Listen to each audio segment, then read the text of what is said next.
Khuddaka Nikāya, Petavatthu, the Ubari chapter 15, the ghost Mattā. Tissa said, "You are naked and very ugly. Your veins are popping out. You thin person with your ribs sticking out. Who are you?" The ghost replied, "My name is Mattā and you are Tissa. Don't you remember? I was your husband's other wife. I did lots of evil actions and was born in the ghost world."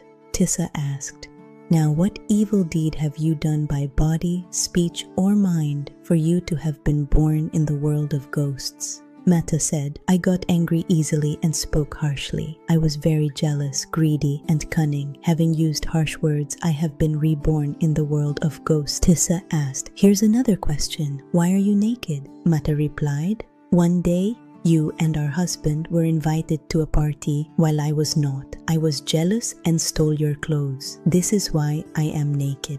Tissa asked, "And why do you smell of excrement?" Mattā said, "You had nice perfumes and flower necklaces. I threw them into a pile of excrement. This is why I am smelly." Mattā added, "I did not collect merit, so I suffer. You warned me that happiness will not come from evil deeds." Mattā said, "Offer alms to 8 monks and dedicate the merit to me." Tissa offered alms and robes.